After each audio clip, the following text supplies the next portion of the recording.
Hey everyone, what's going on? Mark here from TST Industries, back in the garage with another installation video. And as you can see behind me, we will be working on this Yamaha TW200. Now this is a 2006 model, but this bike has been the same from 2001 going all the way up to 2022. Prior to 2001, they did make this bike from 1987 to 2000, and at that break, they introduced the disc brake in the front and got rid of the drum brake, and they introduced an electric start and got rid of the kick start. So this installation process can be followed going all the way back to 1987 and as new as 2022. Today we will be installing our TST LED BL6 pod turn signals. These can be used on the front and rear of this bike, so if you want to check out that installation method, whether you're using the stock rear fender and tail light or our integrated tail light and fender eliminator system, we do have separate videos and separate product pages for that, so be sure to check it out on our website, tstindustries.com. The link will be in the description of this video. This is going to be a pretty straightforward and easy installation process. Simple garage tools are all you need, and you won't need any converters or mounting hardware because Yamaha made it really simple on this bike. So without further ado, let's go ahead and jump right in. So coming over to the bike, the first thing we want to do is remove this headlight plastic shroud. A simple 10mm ratchet is all you'll need. And this is really the only bolt securing this front fascia to the bike. It does have a washer on it, so please make sure you don't lose that, and you can push that tool aside. Now in terms of actually removing this, you can pull this forward, the bottom portion of this front shroud, and then pull down. There's only two hooks fastened to the grommets that are already on those brackets. It's the only thing holding the shroud to the bike. Now with that shroud off, we have access to the back of the signals, and there is a nut, 17mm nut on the back of the signals holding them in, and we're going to want to go ahead and remove that. So I'm going to hop on over to the other side of the bike. I'm going to put my box wrench on the nut,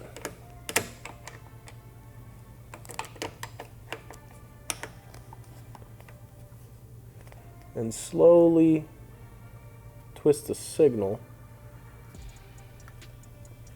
until the nut starts coming loose.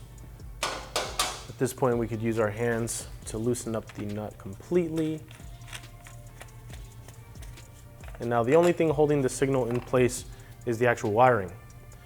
I'm going to go ahead and insert this back into the signal stock mounting bracket, and we're going to pull this bundle of wires down ever so slightly, giving us access to all of these terminals.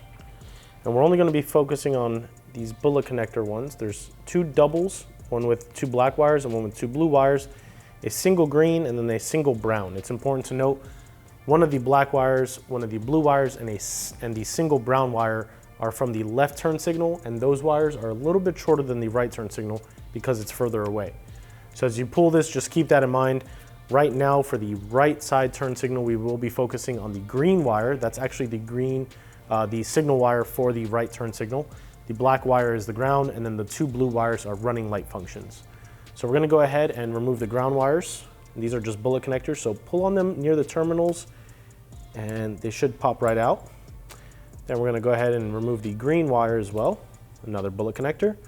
And lastly, one of the blue wires.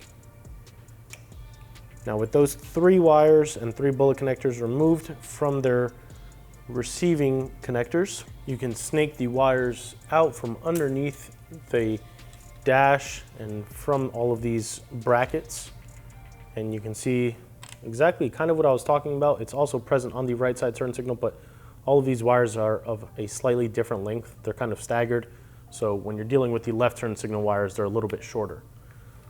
Now that all the wires are free, we can actually begin removing the signal from the bike carefully. Make sure you don't get caught on anything, and then grab the nut that locked the signal in place. Good practice that we like to do here at TST Industries is anytime you remove something, just put the hardware back on it so you don't lose it. Now with that removed, we can actually go ahead and grab one of our BL6 turn signals and come on over to the bike. We want to do this before we install the other signal or remove the other one, just so we don't get those wire colors confused. Again, on this particular model, the green wire is the right side turn signal, the brown one is the left side turn signal, and the double blue are running lights. It's a darker blue. There's also a lighter blue. Please don't disconnect that one and accidentally connect your signal to it. And then there's a double black, which is the ground wire. These are a 2-wire signal, just on and off. They do not have a running light circuit by default, but if you would like to achieve a running light function, we do have our TST running mate harness available. That is completely optional. We don't require you to purchase it, but if it is something that you are interested in doing, we do have that available for you. So now with the locking nut and the crush washer off of our BL6 turn signal, we do want to go ahead and route the wires through the mounting bracket. It's important to note these signals are side specific. Make sure the text reads up and you'll be good to go. So let's go ahead and snake the wires through. And once that's through, I'm actually going to go ahead and reinstall the crush washer first. And lastly, the locking nut. And before I actually tighten them down onto the signal completely, I'm going to just finger tighten them. I'm going to go ahead and hop to this side. I'm just going to finger tighten them so that the signal doesn't fall off of the bike as I begin to connect it. I got enough threads on there. I feel good. It's kind of locked in place. So we can come back on this side. So we're going to gently snake them through. They don't really have any routing guides for the cables like some of these newer bikes, so keep that in mind. As I mentioned earlier, we're only focusing on the signal wire and the ground function. So the black wire is our ground wire. And it is important to note that on our signals, we have 3.5 bullet connectors. And on the bike, there are 4.5 millimeter bullet connectors. So we want to very carefully and very gently just clamp the bullet connector down ever so slightly. And we did show this on our rear signal video. These rubber sleeves on these double terminals are a little bit harder to remove and show you. So if you need help understanding how to crimp those bullet connectors, be sure to reference our rear signal video. Now with them crimped ever so slightly, a little bit tighter, we can go ahead and insert the bullet connector and keep pushing until you hear an audible click. Give it a nice tug. We know it's locked in place. We'll do the same for the green wire.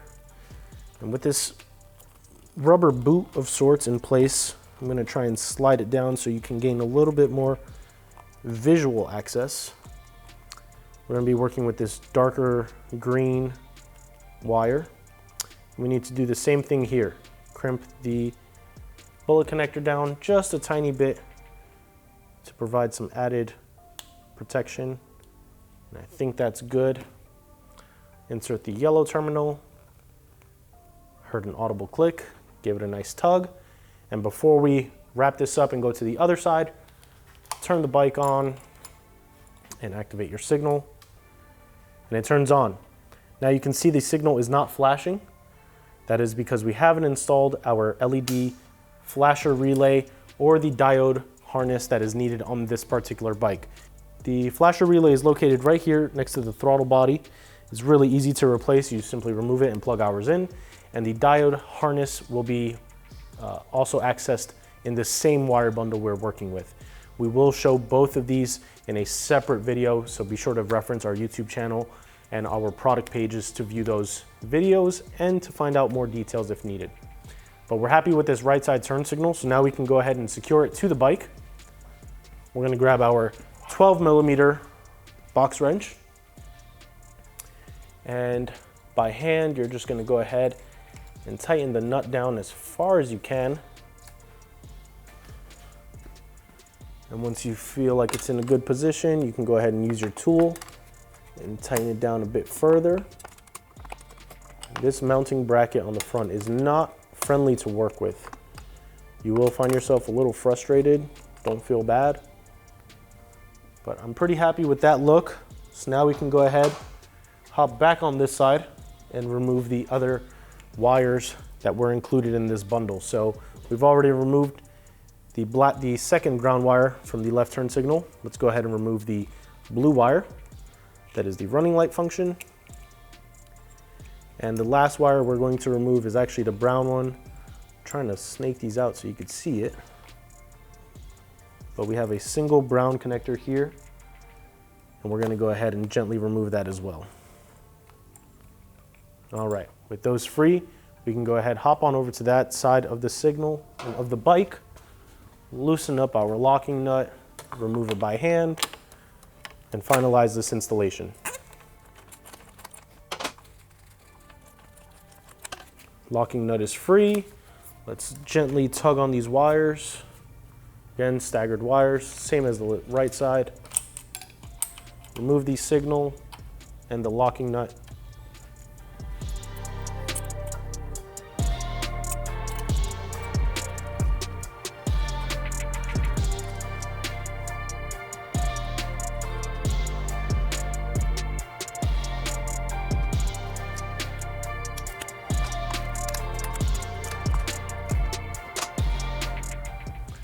So with both signals secured, we tested the left side out, we know it functions. Now we can go ahead and wrap these wires up. A good practice, if you have access to it, wrap them in electrical tape. That way it not only secures the connections to themselves, but also isolates them. In the event anything happens, they'll be taped together. So let's go ahead and grab some electrical tape and secure those.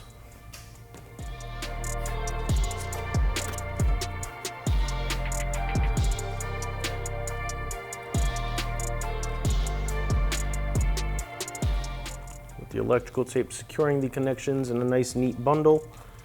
We're just going to feed this rubber boot back over all of these connectors. Perfect. And one last check before we finalize everything. Check both signals again. Both do turn on, and it is good to go. At this point, we're simply going to reinstall the headlight fascia, this plastic shroud. Kind of just position it in place.